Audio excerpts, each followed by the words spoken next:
And there were a few out-of-body moments where I thought, I am crushing this. And the whole thing was truly exhilarating. So often we stay in our comfort zones because we have a fear of rejection, a fear of failure, a fear of judgment. And today I'm talking about why your comfort zone is actually causing you discomfort. Hey lady, welcome to the Highly Sensitive Woman podcast. Do you struggle with self-doubt, setting boundaries, or feeling overwhelmed? My name is Alyssa, and I'm a highly sensitive woman who spent years trying to fit in, ignoring my own needs, and living in constant fear of disappointing others. But I finally discovered the power of embracing who I am, and now I don't feel so broken. In this podcast, you'll learn to find your voice, set boundaries, and live with bold confidence and inner peace. Grab a cozy blanket. It's time to connect with someone just like you.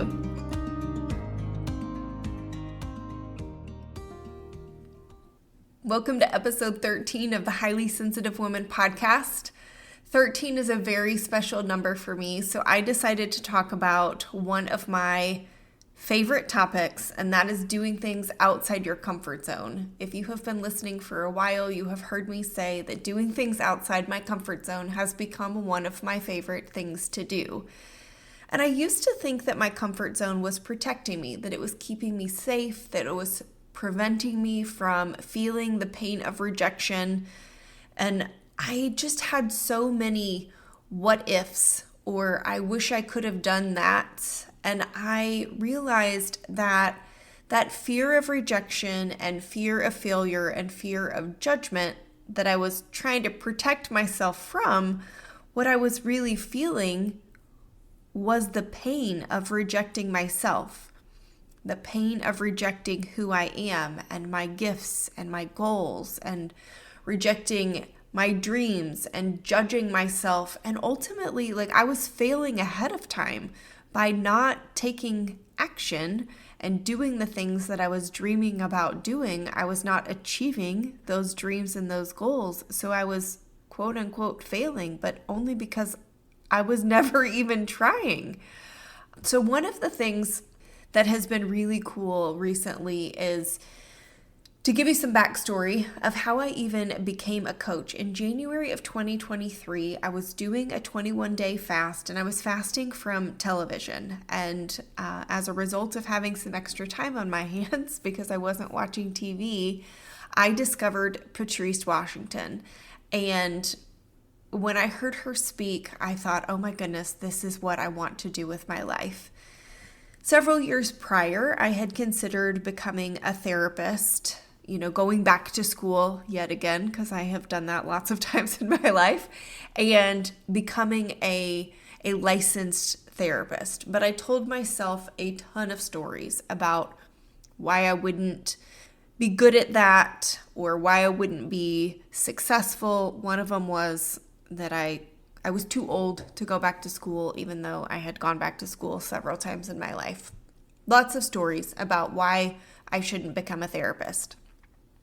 So fast forward, I decide, oh my goodness, I want to take this woman's program that she was offering, which is how I discovered her. And when the information came out, I thought, oh my goodness, there's no way that I can do this.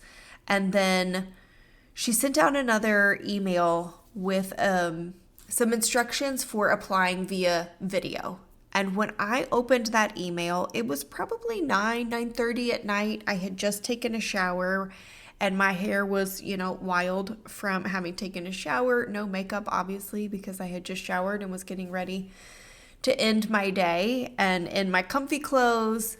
And I thought, what do I have to lose? And so I did my video application with my wild hair and my no makeup, and I cried as I answered some of the questions, and I got accepted to her 6-week program. And during those 6 weeks, not only did I really feel this pull to start becoming a coach myself, but I also had this dream of working with her one day. Now, keep in mind, at that time, She had an assistant, but she did not have coaches who were part of her team. But I still had this vision. And then I dismissed it, thinking there's no way that she would want me. And, she's not even having coaches on her staff right now. So of course she wouldn't want me. She doesn't even have them.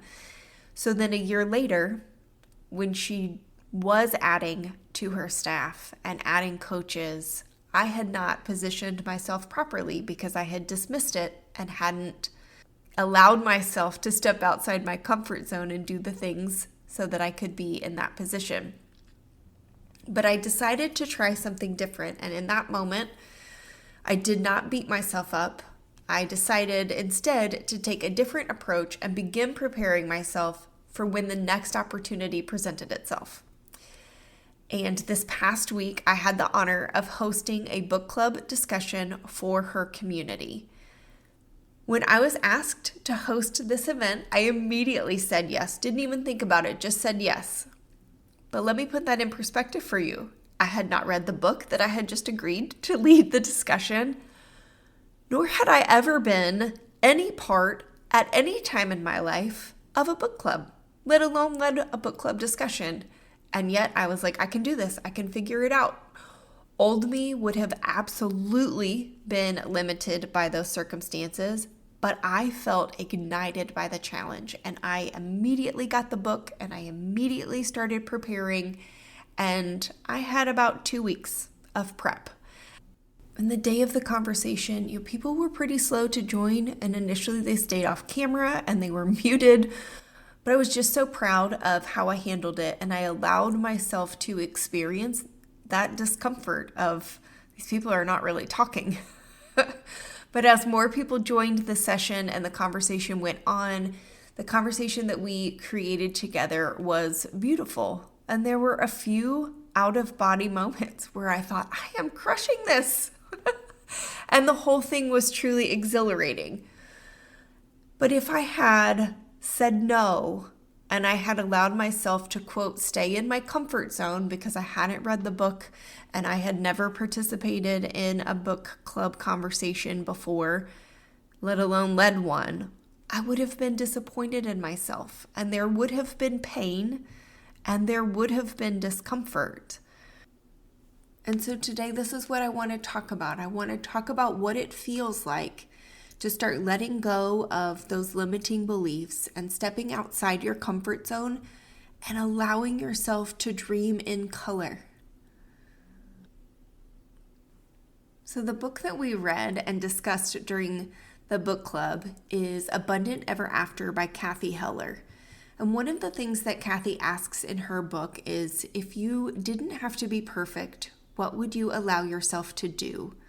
And often the reason that we stay in our comfort zone is because we have this fear of being perfect, and we feel like we have to be, and that if we aren't, that we're going to get it wrong, as if there is a right way and a wrong way.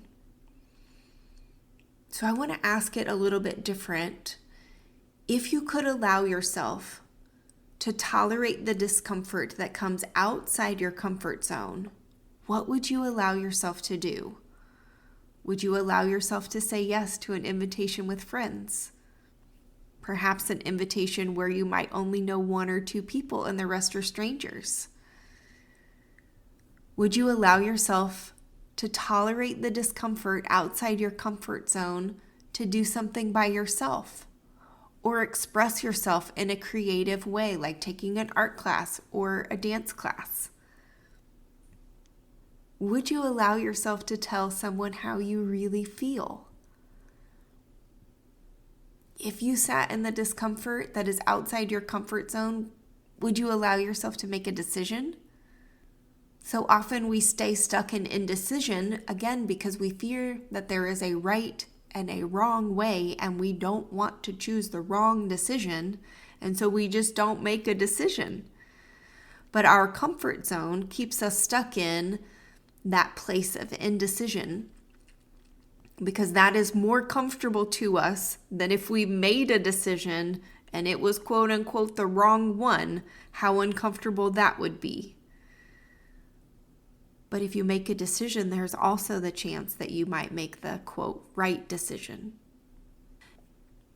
And for some of you, your comfort zone has become one of always being on the go and always doing for others. So if you allowed yourself to have some discomfort outside your comfort zone, could you allow yourself to be still? And then a key component to starting the process of doing things outside your comfort zone is to be really kind to yourself and to celebrate whatever it is that you're trying that's new for you. If you beat yourself up, you won't want to try it again, or you won't want to try anything else. Maybe that particular thing, you didn't enjoy it. You took an art class and you're like, yeah, that's not really for me.